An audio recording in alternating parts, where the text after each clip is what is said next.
CEAP, Centro Espírita Altivo Panfiro. Uma casa de amor. Bom dia aos nossos ouvintes. Que Jesus abençoe a nossa manhã de estudos. A Gracildes terminou o estudo sobre o Evangelho, falando sobre o homem de bem. Vamos ler agora o capítulo 4 do Evangelho segundo o Espiritismo, quando trata ninguém pode nascer de novo, ninguém pode ver o reino de Deus se não nascer de novo. E nascendo de novo a gente se torna um homem de bem, não é? Eu vou ler aqui uma passagem de Mateus 11, de 12 a 15. Já que nós vamos estudar aqui o capítulo que se refere aos prelúdios da reencarnação, aqui no nosso livro Memórias de um Suicida.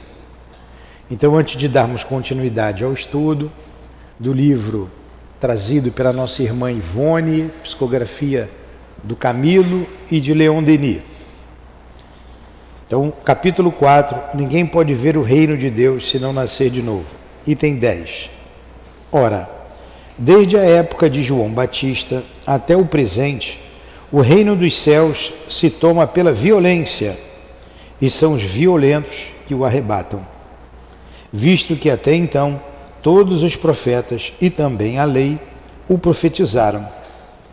E se quereis compreender o que eu vos digo, é ele mesmo Elias que há de vir, que ouça aqueles que tiverem ouvidos para ouvir. Então a gente vê que Elias é a reencarnação, ou melhor, João Batista é a reencarnação de Elias. Então que Jesus nos abençoe, nos inspire, nos proteja. Permitimos que evoquemos em seu santo nome a nossa querida Ivone, o nosso irmão Camilo, o nosso irmão Leon Denis, sempre Allan Kardec, na base de toda essa doutrina, o nosso mestre Kardec.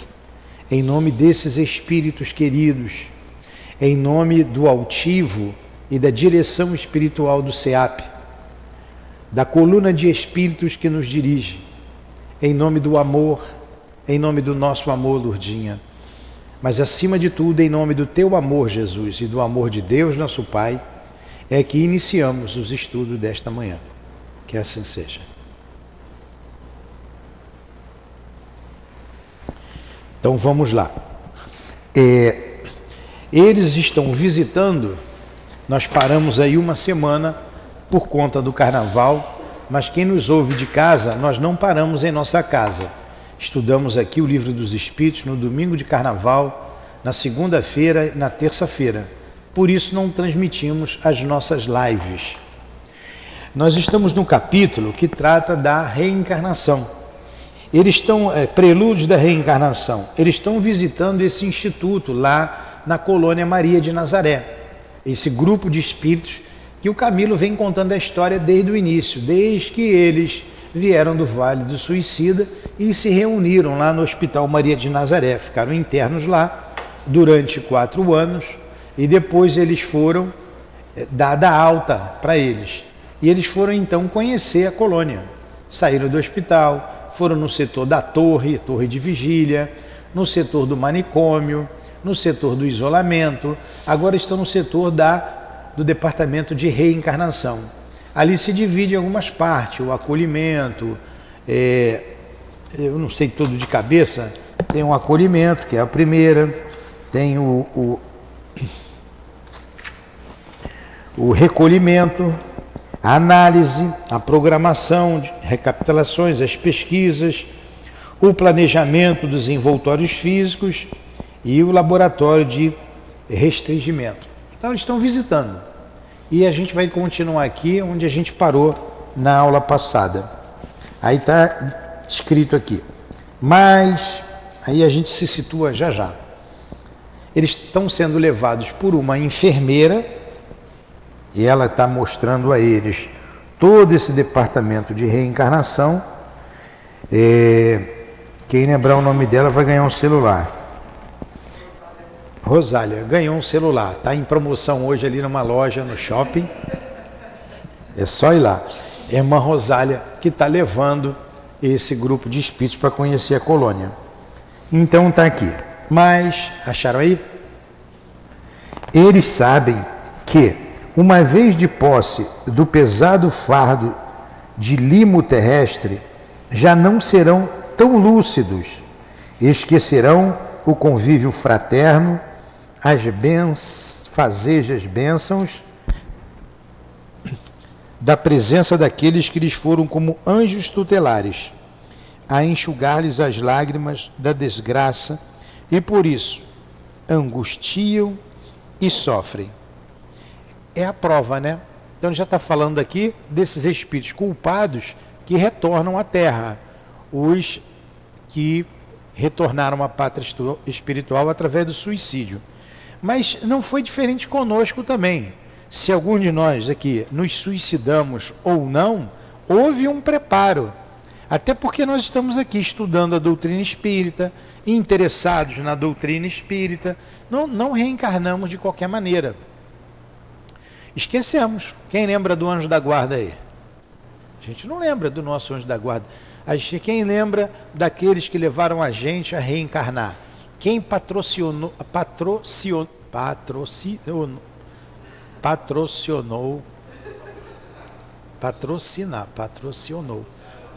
é isso aí mesmo, a nossa reencarnação. A gente não lembra. É aquele que coisa, não sai a palavra? Hã? Piorou, hein?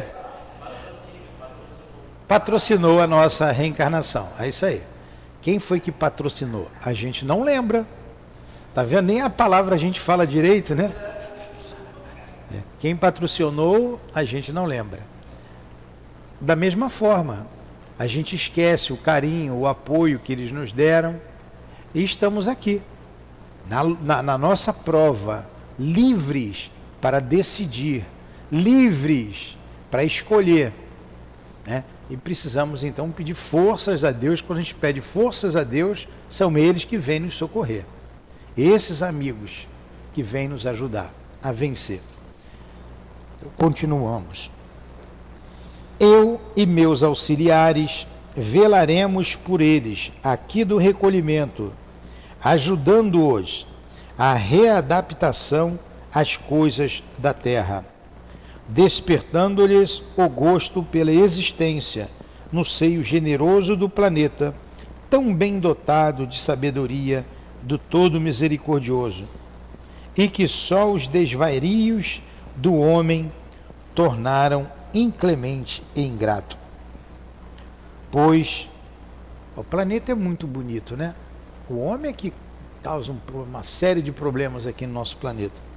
Agora vejam a misericórdia de Deus, o amor desses espíritos, guiando a gente, guiando esses que se suicidaram.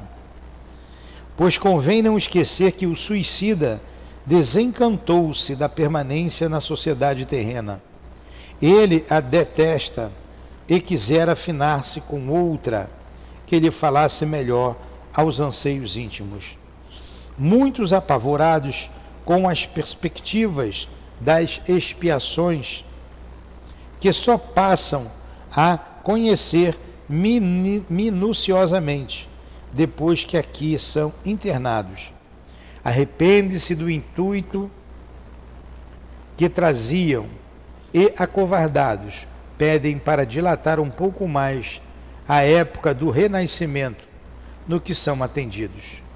Em lágrimas, são reconduzidos então ao local de onde vieram e entregues aos seus tutores locais, lá ficando sem outros progressos, até que se decidam ao único recurso que lhes conferirá com efeito possibilidades de dias melhores: a reencarnação. Caramba, deve ser muito doloroso isso, né? Muita dúvida. Eles pedem para retardar o máximo. Alguns querem vir logo de imediato. Nós vamos ver aqui que o Mário Sobral, ele vai voltar logo. Mas o Camilo, Ele vai ser o último. Lá no final ele vai contar.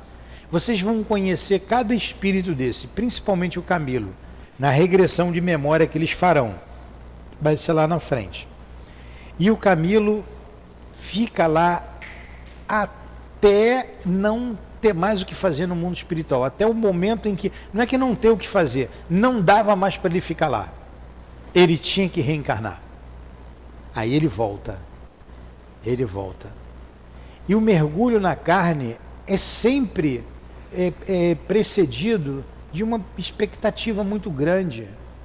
Porque você pode sucumbir no meio da viagem, na travessia do mar da vida. Quando a gente estuda ali as obras do nosso querido Chico, o livro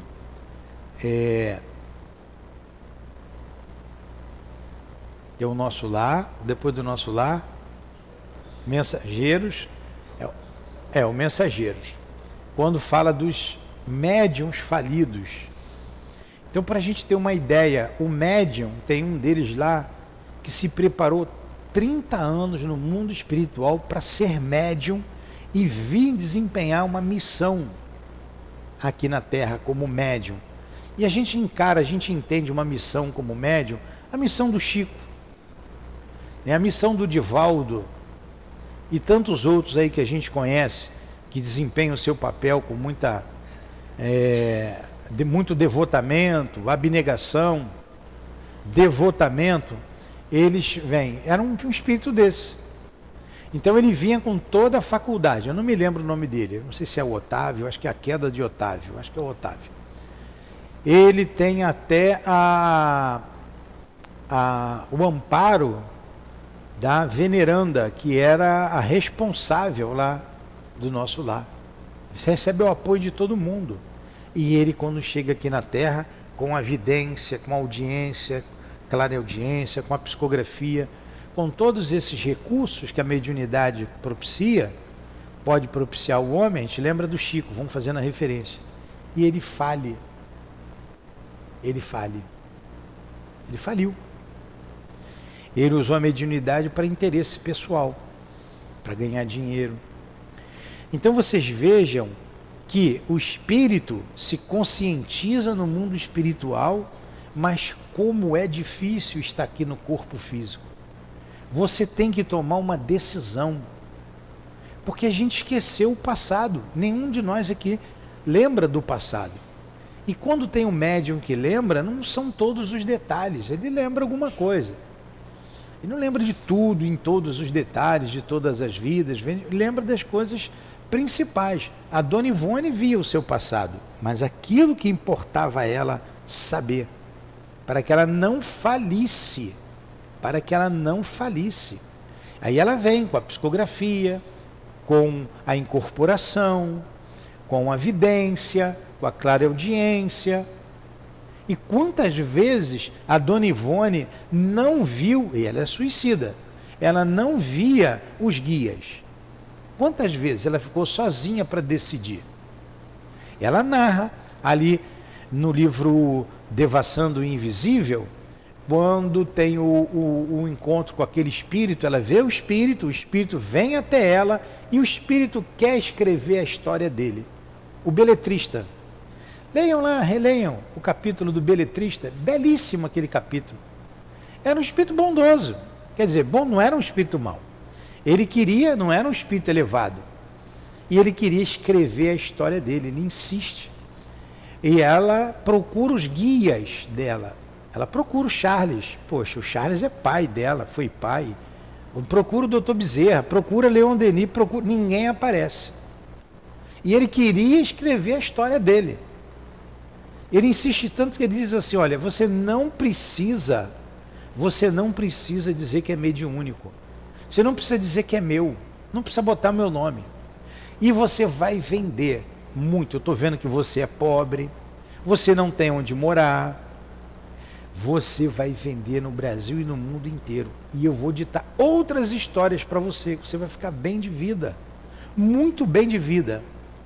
Ele queria o mal dela? Não, ele queria escrever a história dele. Ela, não vou fazer isso sem conversar com os meus guias. E cadê os guias? E o espírito ali, vamos escrever, você vai escrever.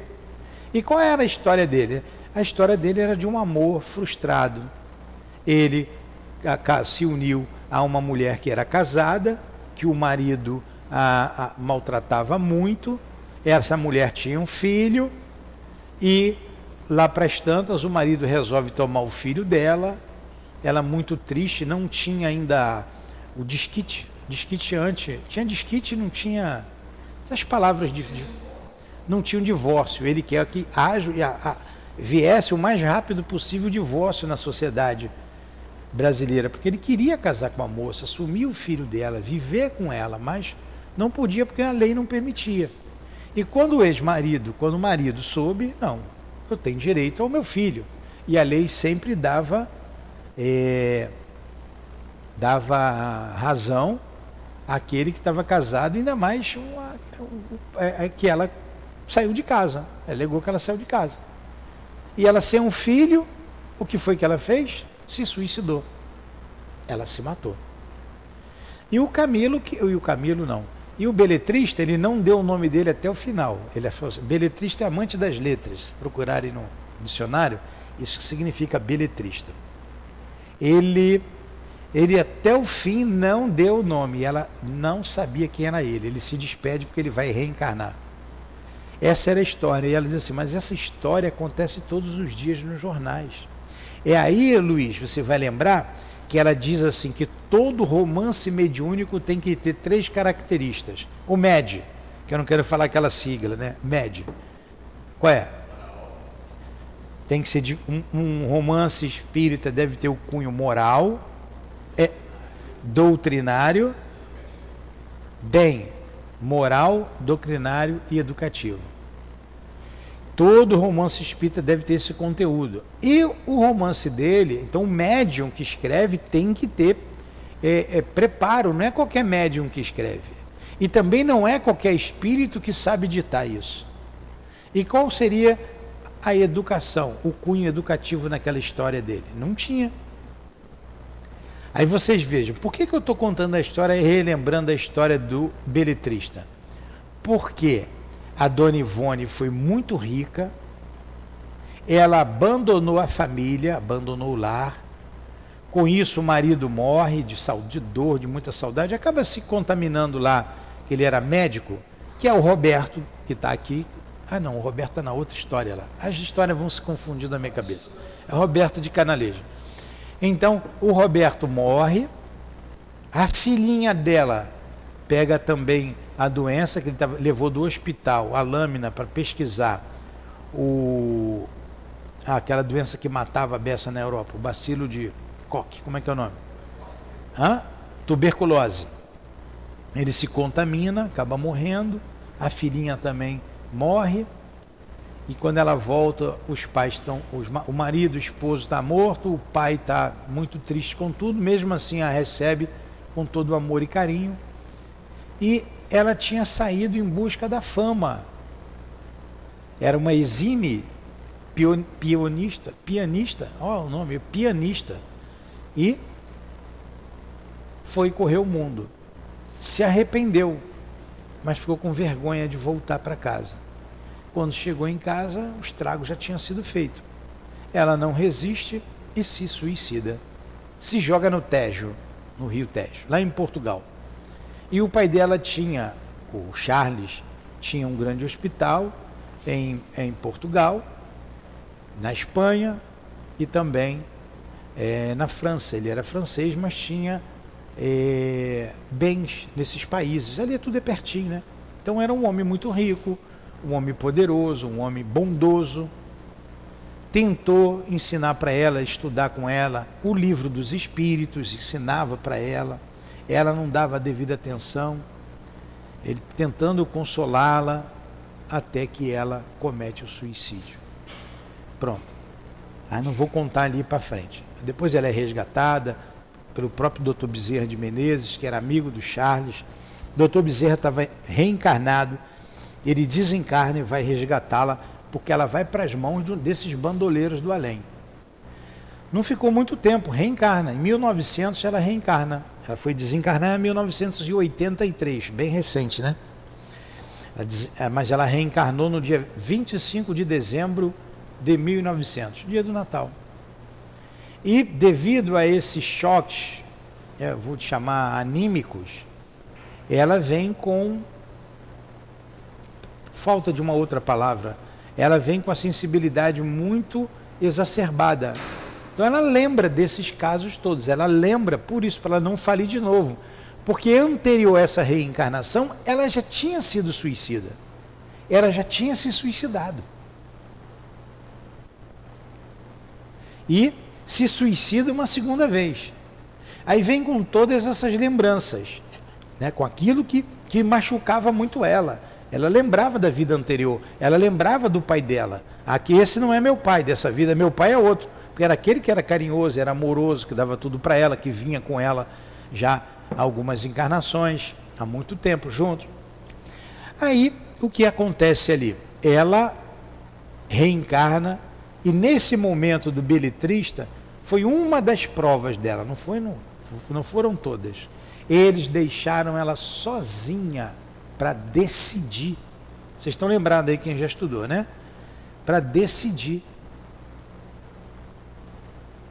Procurou o guia, não viu. Com toda a mediunidade, não viu o guia. E ela via naturalmente, não viu. E ela fez a escolha dela. E ela fala para o beletrista: eu sinto muito, mas eu não vou escrever. Aí quando ele fala dos fundamentos de um romance que tem que ser doutrinário, educativo e moral. E ele sai muito triste, ele vai embora muito triste. É até triste a gente lendo ali, a gente fica com pena dele, né? A gente fica com pena dele. E depois os guias dizem assim para ela, o Charles diz para ela: olha, a decisão era sua. Se você tivesse escolhido o beletrista a fazer a companhia dele, nós seríamos obrigados a nos afastar, né, porque é o teu livre-arbítrio. Você ia ganhar muito dinheiro, você ia ficar rica, ia viajar para o mundo e ia se suicidar novamente, porque ia dar um vazio no teu coração lá na frente, você se suicidaria. Agora imagina se esse espírito se suicida uma terceira vez. Quero nem pensar, né? A dor que poderia vir. Mas ela, graças a Deus, vence e como médium traz essa história para nós aqui. E quando você vem para o mar da vida, você, por mais... o mundo é de muita dor. Por mais que você se prepare, se você não for um espírito superior, você pode chafurdar. Jesus veio num momento dificílimo da humanidade. Dificílimo. A época de Jesus nem se compara com essa época agora. Era muita ignorância. Ignorância era muita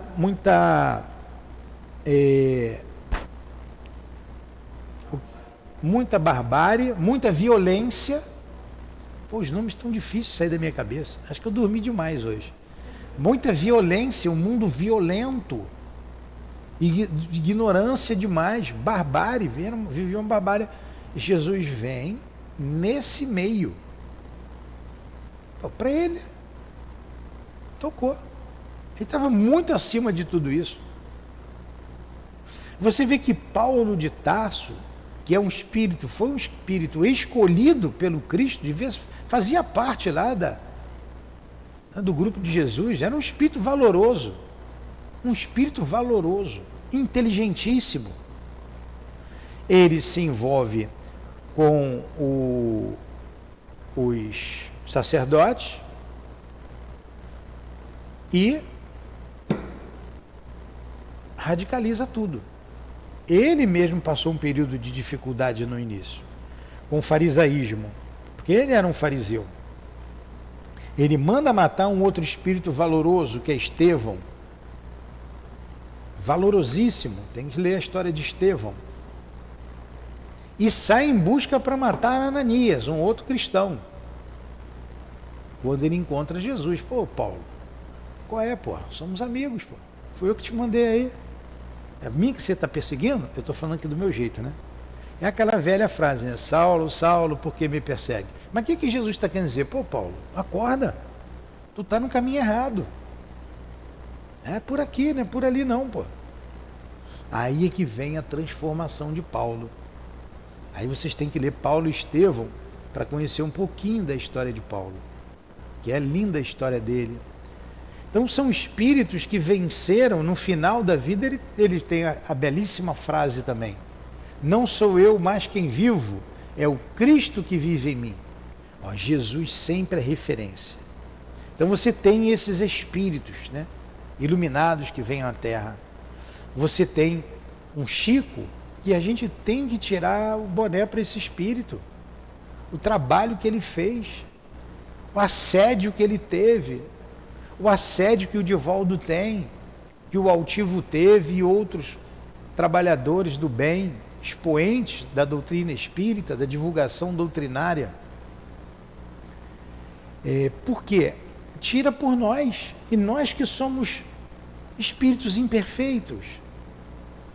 A gente pode colocar o Altivo na categoria do bom espírito, o Divaldo na categoria de um bom espírito, o Chico.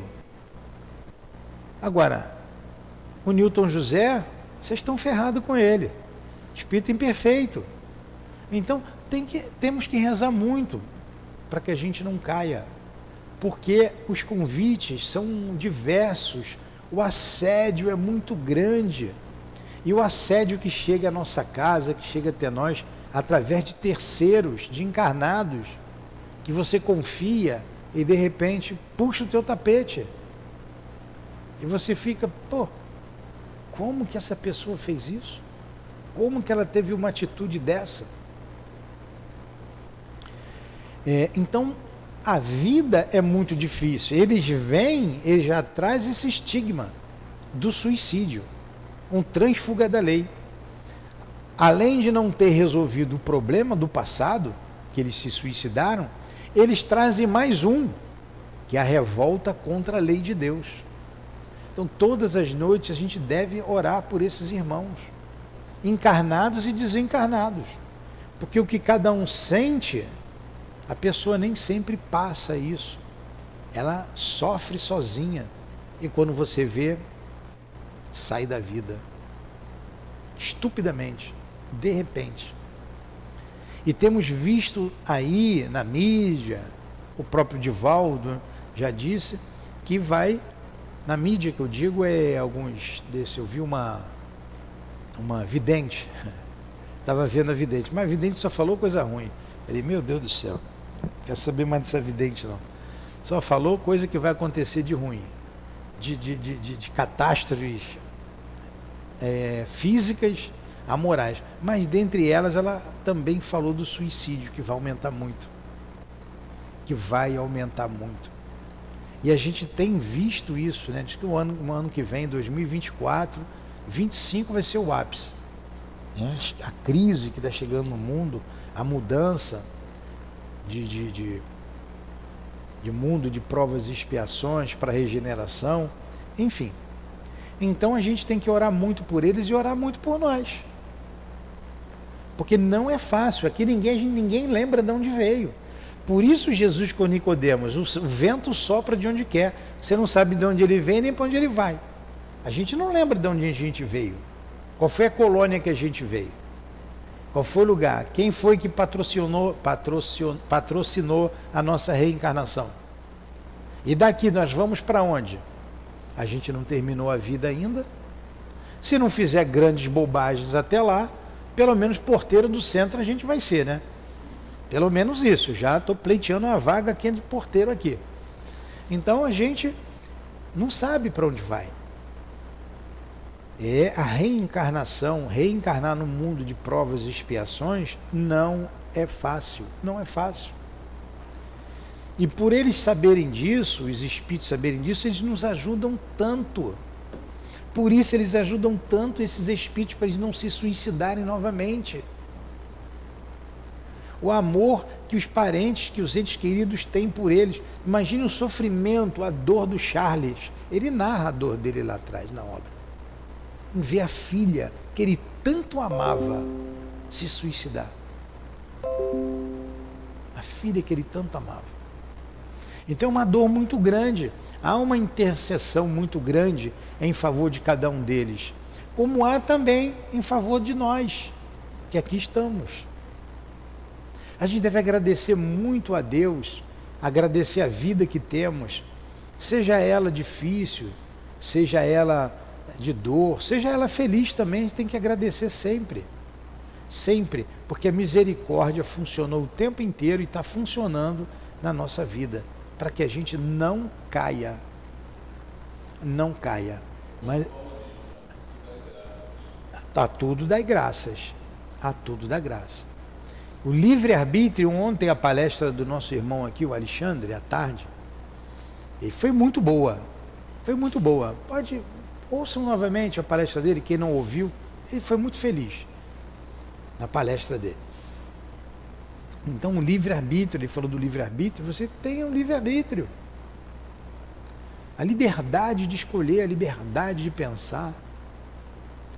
Você vê como os homens estão fazendo aí, querendo tolher o livre-arbítrio, tolher você na mídia social, te levar no cabresto. Isso é contra a lei natural. Você tem a liberdade de pensar, você tem a liberdade de falar. Aí querem tolir, né? Querem levar você no cabresto, querem te dominar. Isso é coisa do mal. Isso é do mal, é das sombras mesmo. Então vamos lá, porque isso está em nós, a necessidade de escolha, a liberdade de escolha, de seguir tal ou qual religião, de fazer isso ou aquilo. Então vamos lá. Eles falaram que a gente parou aonde?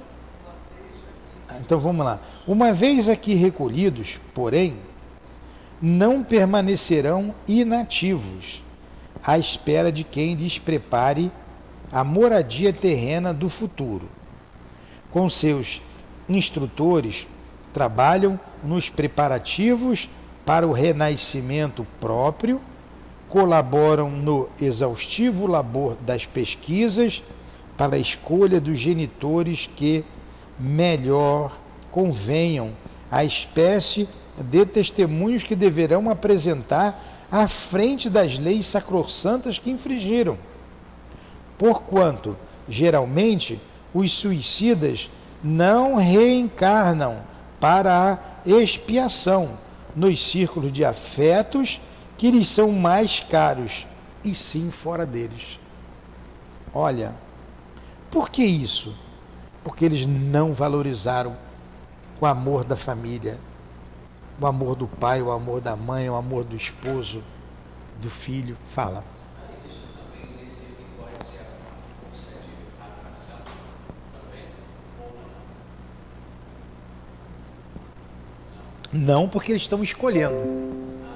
Eles estão escolhendo aqueles genitores, aquela família que melhor vai atender a necessidade espiritual.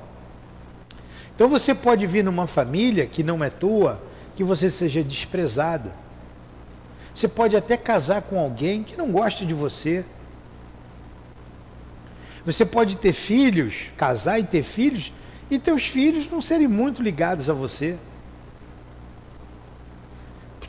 Se foi nesse setor que você faliu, pode ser que você tenha filhos difíceis. A carência se faz necessária. Queria ter um filho assim, para você valorizar a vida. Só faltou a vida. Faz necessária. Por quê? Aí quando a gente está aqui, que a gente esquece, meu Deus, o que eu fiz para ter essa situação? Que marido é esse? Que mulher é essa? Que filho é esse? O que foi que eu fiz? É a necessidade do espírito. Se você saísse momentaneamente do corpo e lembrasse, você vê, puxa vida, eu desprezei. Eu vou falar de uma menina que esteve aqui, porque ela expôs aqui na frente de todo mundo. Eu não vou dizer o nome, porque eu também não sei o nome dela. Se soubesse, também não ia dizer, mas ela expôs aqui no estudo nosso. Pena que ela não voltou mais a casa. Uma moça muito bonita mesmo. E ela disse que pensou em suicídio, pensou em se matar, sim. Porque, quando nós falamos aqui do suicídio, porque eu perguntei, você pode dizer o motivo? Ela, posso. Porque meus pais morreram, meus irmãos morreram, morreu a minha família toda. Eu fiquei sozinha. Então, para que ficar sozinho? Por que a vida? Para que a vida? Agora, olha só. Ficou sozinha. Lembra, né? Guilherme estava presente. Que dor é essa? Você de fora, você não consegue avaliar quem está dentro. Eu falo para vocês da saudade que eu tenho da minha esposa. Tenho muita saudade dela. Morreu meu pai, morreu minha mãe, tios, avós, todo mundo. Mas ninguém me machucou tanto, me machuca tanto quanto ela. Então tem alguma coisa aí diferente, certo?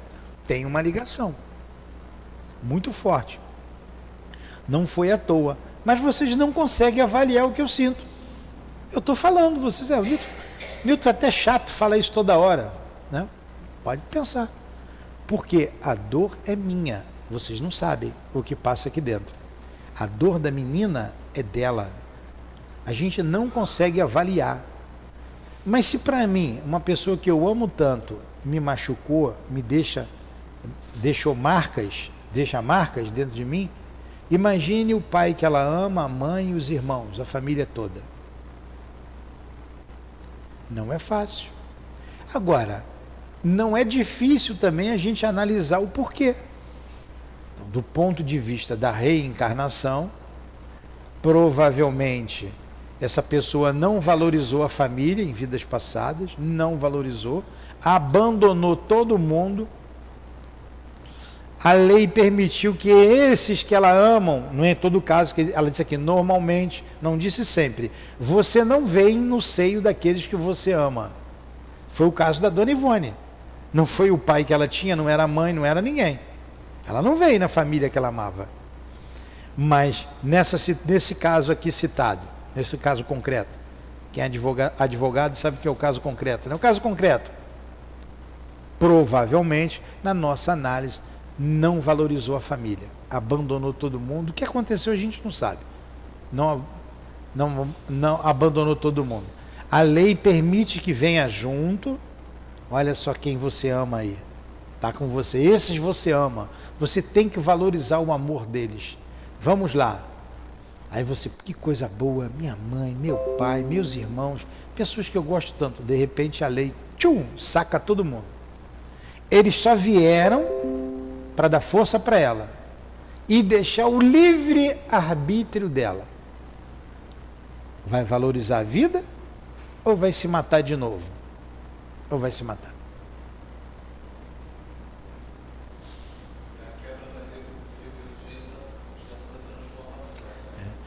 Vocês estão entendendo? A lei é circular. Ela é circular.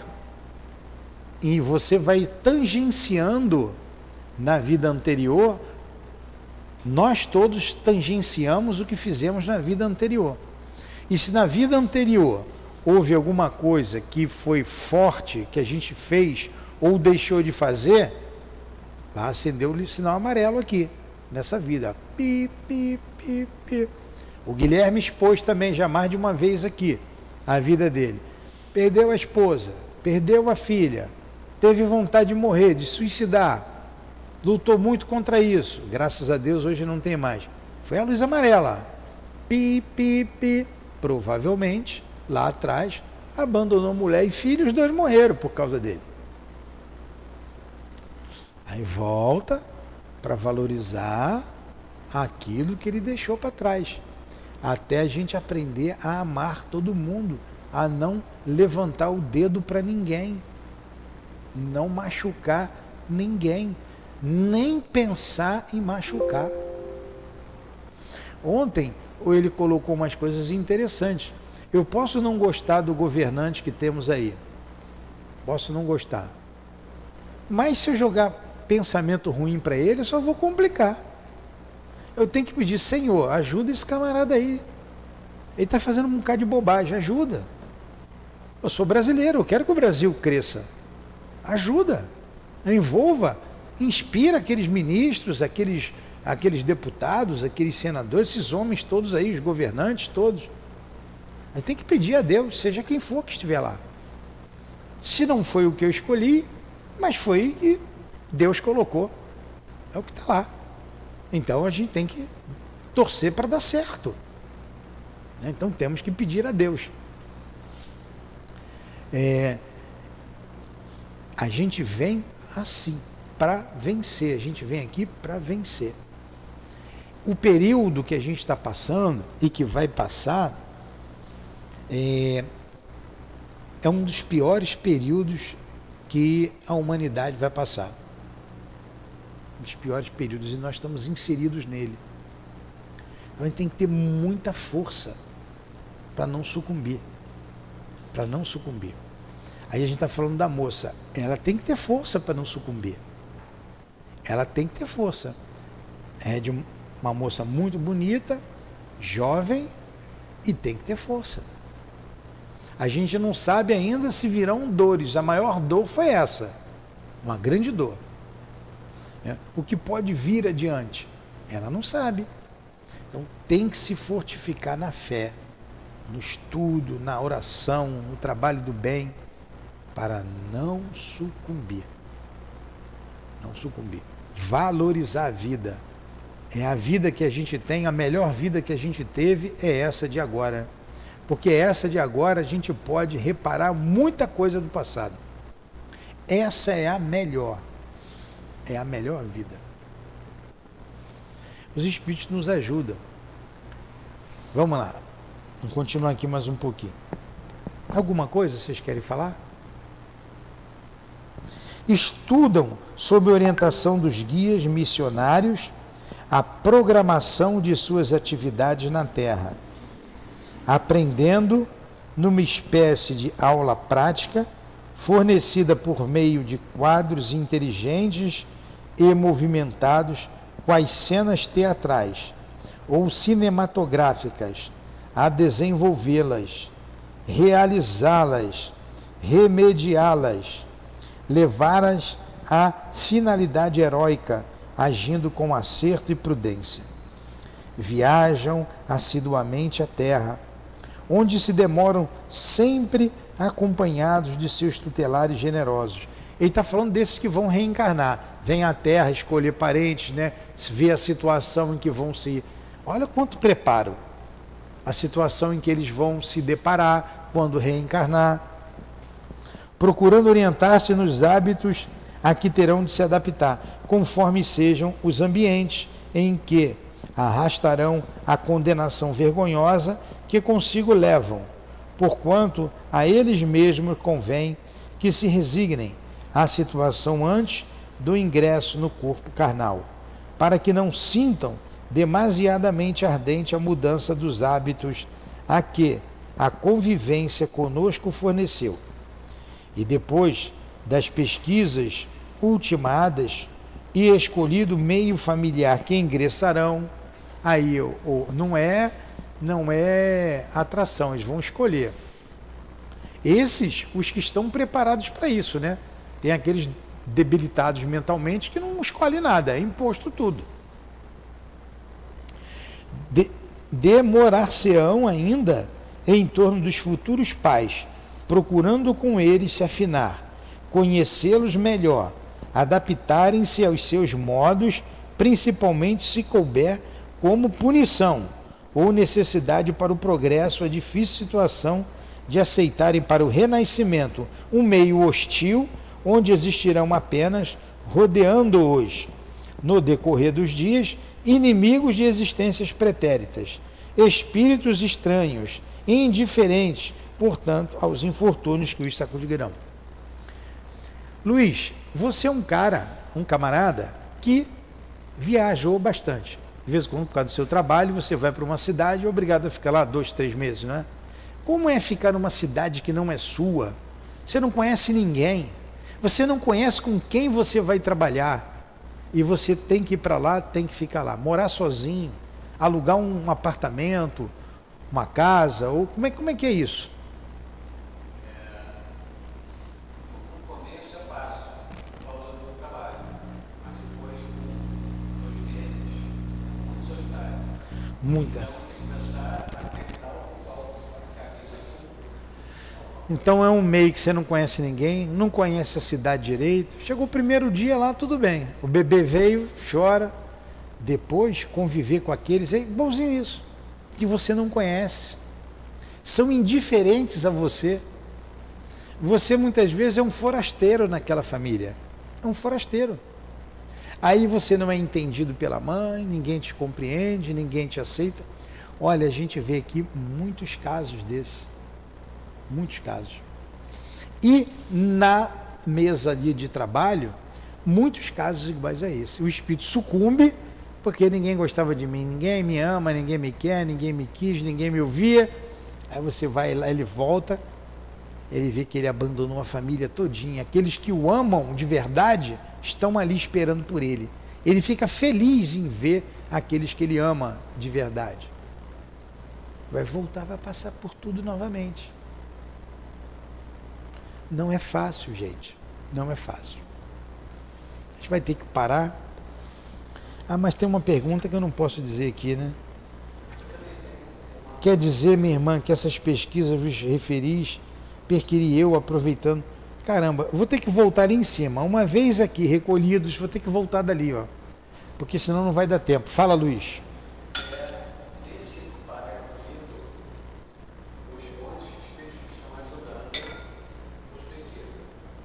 É. Ele não pode escolher o seio da família. Porém, também tem o outro lado, que é a família que vai recebê-lo.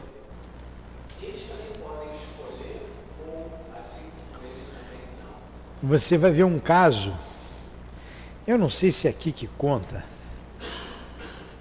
Tem um caso, essa pergunta tua é boa, em que o espírito vai reencarnar e ninguém quer receber esse espírito.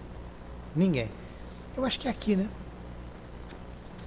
Não é o Divaldo que conta? Mas enfim. É um espírito suicida. Ele vai vir doente mental, problemas físicos, e ninguém quer receber esse espírito. E é necessário ele voltar. Aí o que acontece? Eles vão a um, a outro, ninguém quer. Aí eles vão a um casal novo. Um casal que acabou de se casar. E pede a esse casal para receber aquele espírito. E o casal diz assim, não, eu não quero não. Eu quero ter filho saudável. Estou começando a vida agora, eu quero ter uma família saudável, uma família feliz, eu quero filhos perfeitos, não quero saber de ter um monstrengo na minha família, não quero. Aí o guia fala assim, ó, tudo bem, se você receber, a gente vai te ajudar, você vai ser ligado aqui ao nosso núcleo de trabalho. Ele agradece, eu não quero, a mulher não quer. Então tá bem, então vou mostrar o teu passado. Aí mostra para a jovem mãe o que ela fez no passado. O que ela fez. Prostituição, desagregamento de famílias, uma série de coisas que ela tinha feito. Aí ela se apavora com aquilo tudo. Se apavora, ela fica aflita. E diante do quadro que ela vê, e o Espírito diz assim, ó, você vai se redimir de todo esse passado. E nós vamos te ajudar. Diante do quadro que ela vê, ela recebe o Espírito. Acaso.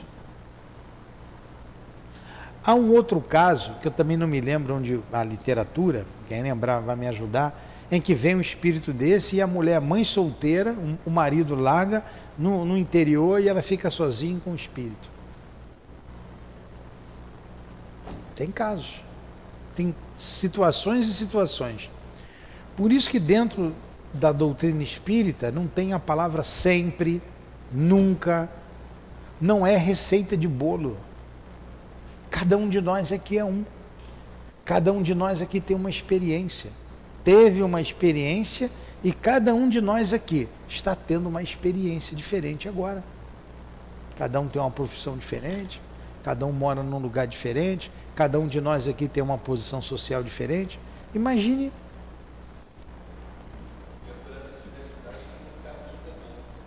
Nunca julgar. Nunca julgar. É aquele caso. Você tem telhado de vidro. Se você jogar pedra no telhado de alguém, se jogarem no teu, você não vai aguentar. Gente, é um estudo que não dá para eu continuar agora. Eu tenho que começar aqui. Uma vez aqui recolhidos, tá? E que se eu continuar ali, ó, é um parágrafo muito grande, a gente vai entrar no tempo. Aí semana que vem a gente continua ali, tá bom?